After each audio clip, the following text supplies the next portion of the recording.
Coronavirus, une pandémie qui paralyse le monde. La RDC et sa capitale Kinshasa ne pas épargnée. Plus de la moitié de la terre se retrouve confinée. Kinshasa, ville d'ambiance, avec sa survie journalière, ne vit pas son confinement comme ailleurs. À cause de ses multiples problèmes socio-économiques, une situation qui ne laisse pas muet ses habitants de toutes les couches.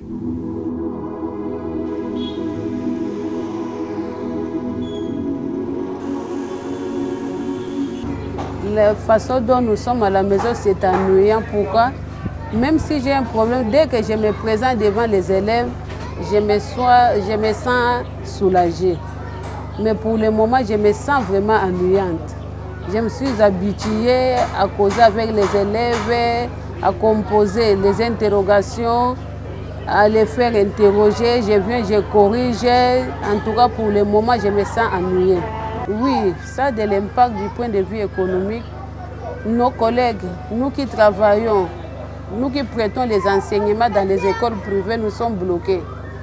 Nous sommes en train de souffrir. Pourquoi? Parce que dans les écoles privées, les parents doivent payer pour qu'à la fin du mois, on nous donne quelque chose. Mais pour le moment, on n'arrive même pas à déranger les promoteurs parce qu'ils n'ont plus rien. Parce que nous sommes à la maison, les parents ne payent pas, tout le monde est couillé, on n'a rien. Nous sommes à la maison, main vide, nous sommes en train de souffrir.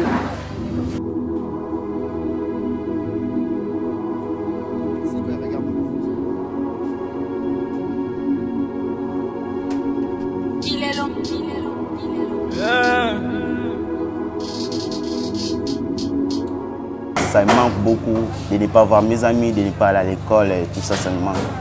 Okay. Bon, pendant le confinement, si je n'ai pas mon téléphone, je dors, je regarde la télé, je joue au PlayStation et tout. C'est tout ce que j'ai fait pendant le confinement. Et un peu, je peux sortir, aller voir quelques amis qui sont proches. C'est tout. Non, le courant, on nous avait dit que ça sera gratuit tous les jours, mais là, on ne voit rien. On ne voit rien. Des fois, ça part même à 0 heure. Ça énerve. Non, des fois, je prends mon cahier, j'étudie quelques heures. Je maîtrise aussi la mathématique et je continue toujours à réviser mes cours. Donc, je ne laisse pas les cours de côté parce qu'on est en confinement. Je continue toujours à étudier.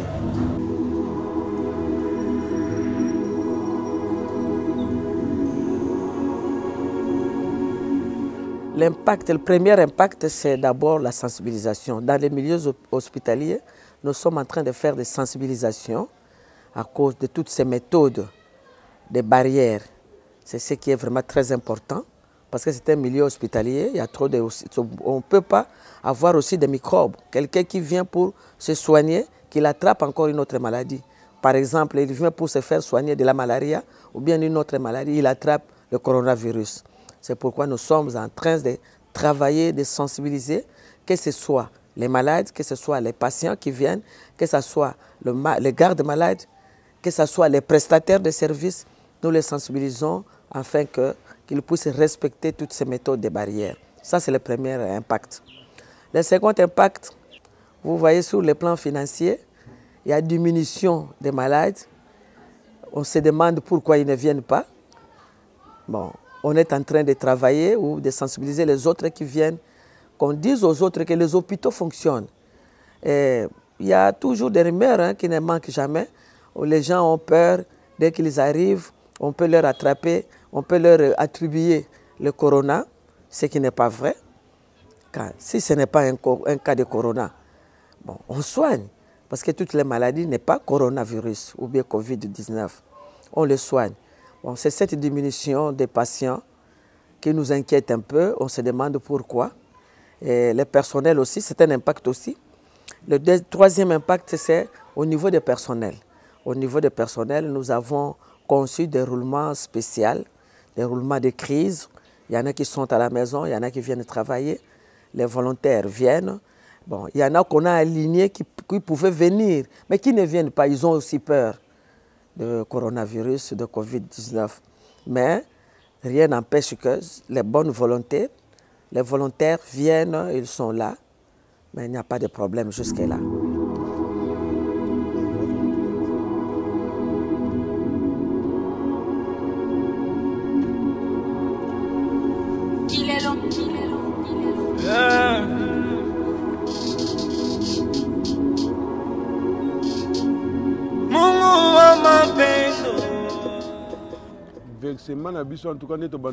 Pendant ces temps de confinement, il y a changement du point de vue recette.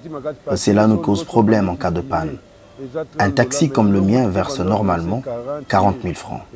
Mais aujourd'hui, elle verse à peine 20 000 francs. On ne gagne rien. Les temps sont vraiment durs.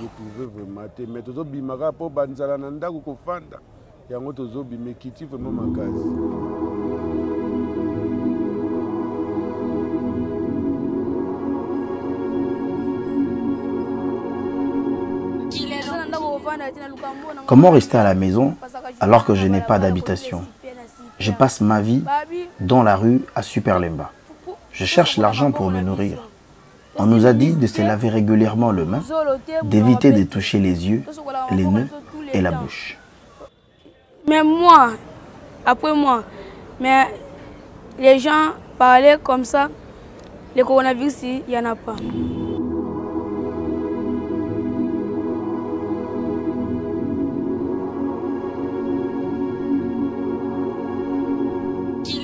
En tout cas, présentement, sur les côtés financiers et économiques, ça a vraiment un impact très négatif, puisque nous ne tournons pas, nos terrasses sont fermées, donc on n'a pas de revenus. Il y a d'autres tenanciers de bars qui ont pris de l'argent dans des banques, qui ne savent même pas comment rembourser cet argent. Heureusement, il y a d'autres banques qui ont compris et qui ont essayé de pousser les remboursements de quelques mois, de 2 mois ou 3 mois. C'est ça. Mais l'impact est vraiment négatif. Si on allège les mesures d'après ce qu'on entend, il paraîtrait qu'on va alléger pour nous laisser un peu d'espace. Peut-être le week-end, le samedi et le dimanche, on peut ouvrir et les autres jours, on peut fermer. Mais c'est ce que nous entendons. Les gens parlent à la cité. Mais ce n'est pas encore confirmé. Ce n'est pas confirmé. Pour les bailleurs, comme le président avait dit, ils essaient de nous comprendre. Ils ont nos garanties. Hein? Ils savent que même si on ne paye pas un mois, ils vont récupérer dans la garantie. Mais si les choses reviennent à la normale, on va payer tout ce qu'il y a comme arriéré.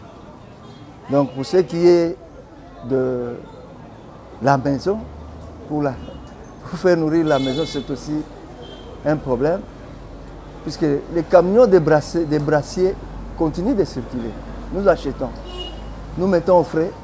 Si quelqu'un veut acheter, il peut acheter, il va prendre chez lui à la maison.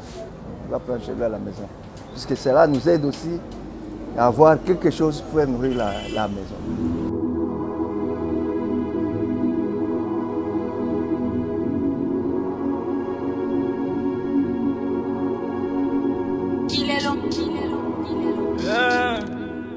Le moment de confinement ici que je vis en ce moment, c'est un peu difficile, à la fois avantageux par rapport à quand je prends le transport, on était entassés et quand on sort, on était à 3 derrière dans un taxi-bus, dans un Yas là, on était à plus de, disons minimum plus de 20, 25, 27 personnes.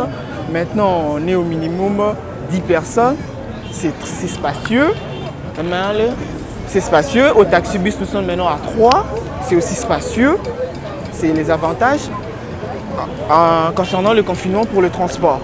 Mais le désavantage est que le transport est devenu difficile à prendre et difficile côté finance. Le transport est devenu, nous payons 500 francs à l'époque. Maintenant, c'est devenu 1000 francs. Concernant les tronçons, disons, d'ici de Lemba Terminus à Victoire ou 24, c'était à 1000 francs, c'est devenu à 1500. Au-delà même, concernant si le tronçon d'ici vers le Chang, qui est, disons, le district le plus peuplé de Kinshasa, c'était à 500 francs, c'est devenu à 1000 francs. Donc, le casse-tête, c'est devenu un casse-tête ici au quotidien chez nous, les Quinois. En plus, on ne nous paye pas, on est là confiné, il n'y a pas de boulot, il n'y a pas de travail, on reste à la maison, rien que rester chez soi, aux environs, on ne peut pas sortir, c'est un peu ça. Oui, quand je rentre dans le transport, les mesures barrières sont respectées. Moi aussi, je suis usager du transport, mais je rentre souvent, tardivement, même tardivement la nuit, les mesures de barrières sont respectées. Genre port de masque? Oui, genre port de masque, les distanciations dans le taxibus et les bus, dans les petits taxis, dans le moto, et comme ça.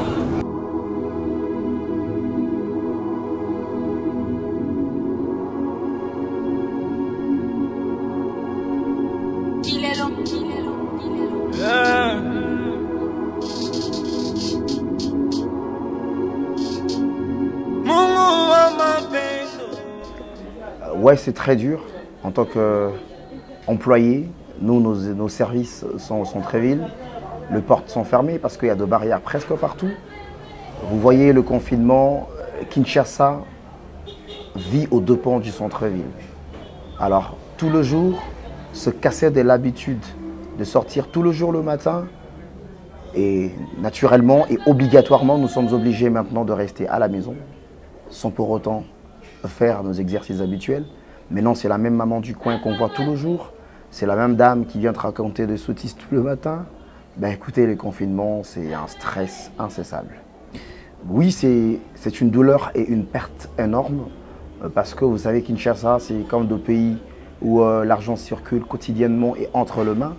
Et le fait déjà d'être confiné, ce qui veut dire c'est une partie d'activité supprimée.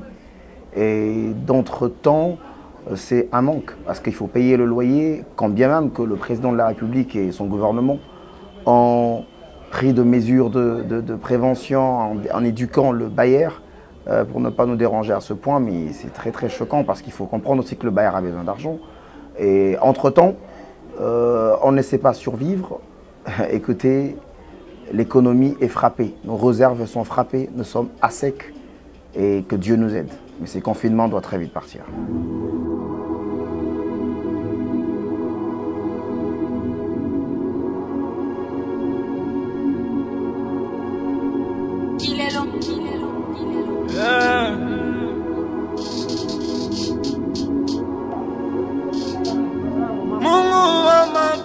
Nous sommes en plein confinement et la vente au marché n'est pas bonne.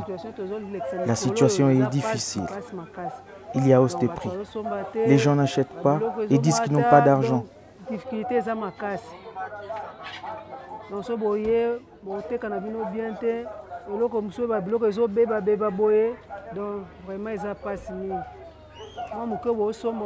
Même quand on vient vendre, il n'y a pas de clients. Du coup, la marchandise est en train de périr. Avec nos enfants à la maison, on essaye de se contenter de la réalité. On n'a pas de choix. Oh, tu as réclamé dans le temps, $3 pour ndenge mati et puis c'est sur mon boulot. Donc dans moment confinement, na $3 et mati. Donc et puis c'est mon boulot. Donc ba mekana hôtel $3 wana kita, biloko kita, pe ba lever ba mesure oh vraiment pour les autres ça passe.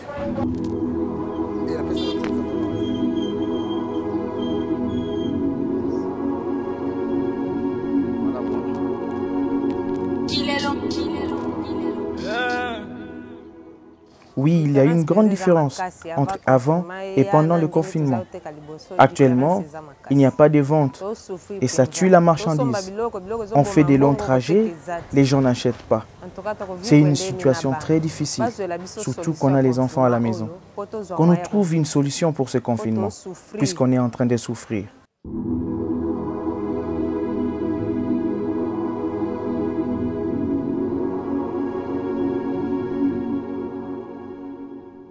Le confinement nous aide à nous ressourcer. Moi, étant chrétien, premièrement, je dirais si c'est positif, ça nous aide à nous ressourcer dans la vie chrétienne, ça nous aide à développer encore cette conscience. Parce que nous avions reçu Dieu, Jésus, personnellement. Nous croyons en lui personnellement. Donc ça nous aide à me ressourcer, à être en communion avec Dieu, Père, de manière personnellement. Négatif, d'un point négatif, pourquoi? Parce que les assemblées nous aident à nous mûrir, à nous édifier les uns aux autres. La Bible dit dans Actes, ils persévéraient dans les enseignements des apôtres, dans la communion fraternelle, dans la fraction du pain. Donc la communion fraternelle là nous aide beaucoup. Et ces temps de confinement, vous vous rassemblez plus, donc ça crée au fait la froideur. Donc, mais tout dépend d'un niveau de chaque chrétien.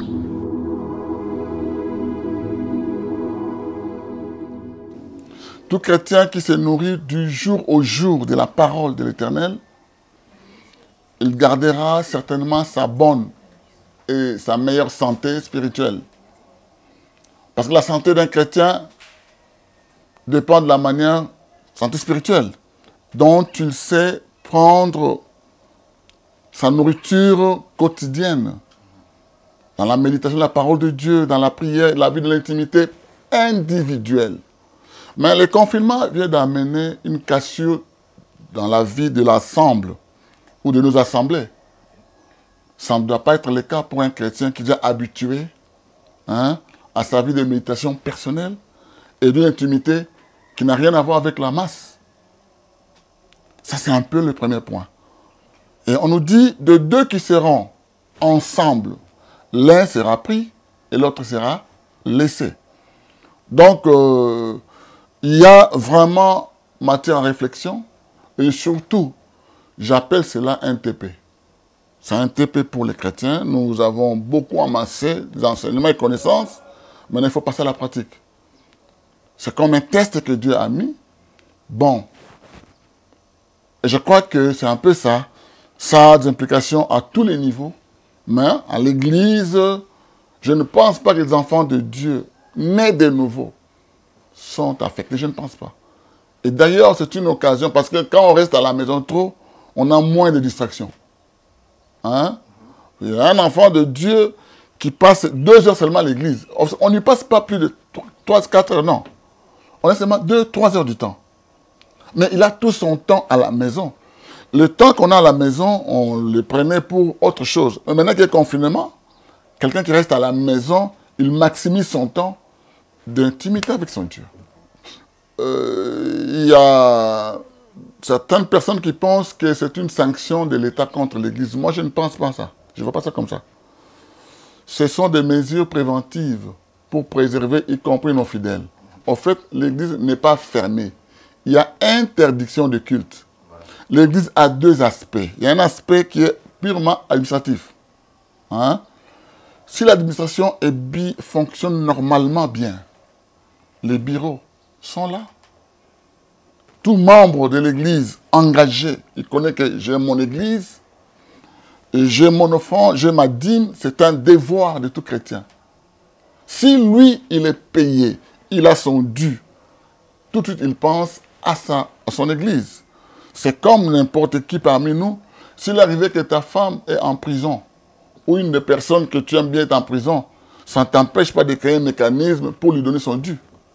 Donc si nous sommes vraiment chrétiens, nos bureaux sont ouverts.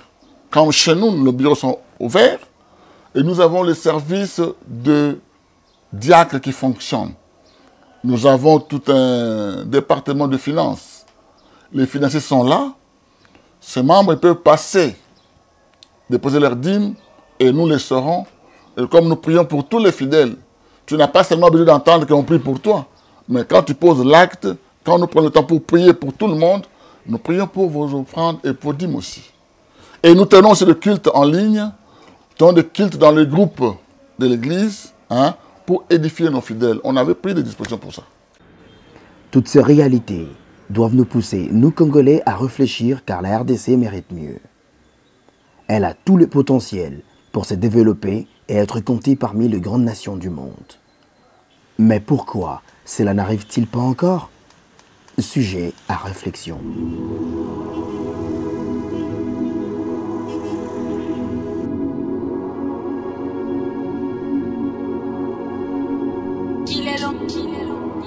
Yeah.